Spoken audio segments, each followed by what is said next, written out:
পবিত্ৰ ৰমজান মাহ উপলক্ষে ওৰাঙত সমূহীয়া ইফতাৰ দুৱাৰ অনুষ্ঠানৰ আয়োজন। ওৰাং জামে মছজিদৰ প্ৰাংগণত প্ৰায় ৩০ শতাধিক বিভিন্ন সম্প্ৰদায়ৰ লোকৰ সমাগমেৰে আয়োজন কৰা হয় সমূহীয়া ইফতাৰ।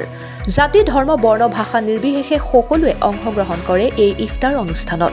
উপস্থিত থাকে বিটিচি চিফ প্ৰমোদ বড়োৰ OSD ৰাজু ঢাকাল, নেমছৰ কেন্দ্ৰীয় সভাপতি বদৰুল ইছলাম, 39 নং ৫ নৈ চেৰফাং সমষ্টিৰ UPPLৰ তত্ত্বাৱধায়ক পুতুল সাগৰ ডেকাকে আদি কৰি বহু বিশিষ্ট ব্যক্তি, অভিনেতা, সমৰ মালাকাৰ।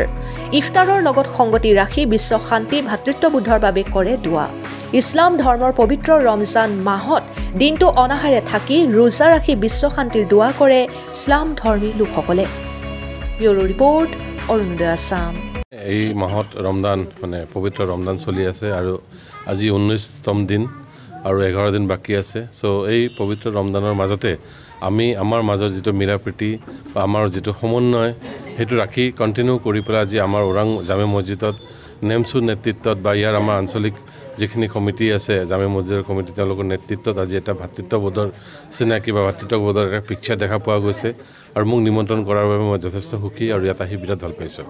কি বাৰ্তা দিব বিচাৰিব বিশ্ববাসীৰ বাৰ্তাটো হ'ল যে আমাৰ মাজত যিটো মিলা প্ৰীতি, আমি চব মানৱ, যোনে যি ধৰ্ম পালন কৰি আছে চবৰে নিজৰ এটা ছিষ্টেম আছে, নিজৰ ছিষ্টেমত চবে নিজৰ নিজৰ ধৰ্ম পালন কৰি আছে। আমি ইজনে সিজনক সন্মান কৰিব লাগে আৰু নিজৰ মাজত যিটো মিলা প্ৰীতি, ভাতৃত্ববোধ ৰাখি পেলাই আমাৰ কামখিনি কৰি যাব লাগে। অসমে হৈছে শান্তি সম্প্ৰীতি শংকৰদেৱৰ আজান পীৰৰ মাধৱদেৱৰ মিলনভূমি। আমি যেতিয়া দুৰ্গা পূজা পাতোঁ আমি সকলোৱে যাওঁ, অহা যোৱা কৰোঁ। আমি ঈদতো যাওঁ, আমি বিহুতো যাওঁ। গতিকে এয়া হৈছে বৃহত্তৰ অসমীয়া জাতিৰ এটা কলা, কৃষ্টি, সংস্কৃতি আৰু বিশ্ব ইছলাম ধৰ্মৰ পবিত্ৰ মাহ এয়া। আৰু পবিত্ৰ মাহ উপলক্ষে সমগ্ৰ বিশ্বত এতিয়া ইছলাম ধৰ্মী লোকসকলে ৰমজানৰ ৰোজা ৰাখি আছে আৰু সন্ধিয়া সময়ত যিটো আপোনাৰ ইফতাৰ।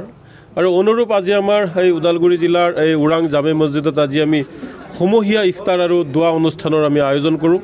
ইয়াত সকলো জাতি, জনগোষ্ঠী, বিভিন্ন দল, সংগঠনৰ লোকে, আমাৰ অভিনেতাৰ পৰা আৰম্ভ কৰি সকলো লোকে আমাৰ এই সমূহীয়া যি ইফতাৰ, এই ইফতাৰত অংশগ্ৰহণ কৰে। আমি বিটিচিৰ মুৰব্বী প্ৰমোদ বড়ো ডাঙৰীয়াৰ OSD শ্ৰীযুত ৰাজু ঢাকাল ডাঙৰীয়াকো আমি নিমন্ত্ৰণ জনাওঁ, তেওঁকো ধন্যবাদ জনাইছোঁ। তেওঁৰ সময় কিছু ওলাই আমাৰ মাজত তেওঁ আহিছে, তেওঁক ধন্যবাদ জ্ঞাপন কৰিছোঁ। আৰু আগন্তুক দিনতো আমি আশা কৰোঁ যে এনেকুৱা ধৰণৰ আমি মিলা প্ৰীতিৰে চলি যাম। যিটো সময়ত আমাৰ মাজত সাম্প্ৰদায়িকতা গ্ৰাস কৰিছে, হিন্দু মুছলমানৰ ৰাজনীতি কৰি আছে, সেইটো সময়ত আজি ওৰাং জামে মছজিদ এটা শান্তি সম্প্ৰীতিৰ বাৰ্তা।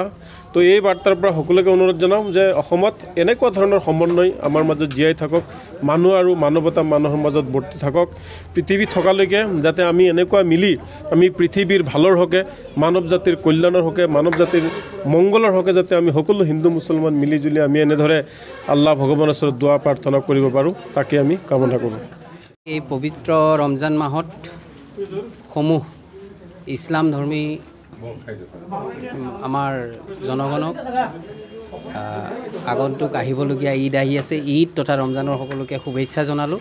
আৰু আজি এই মছজিদত আহি নথৈ আনন্দিত হৈছোঁ।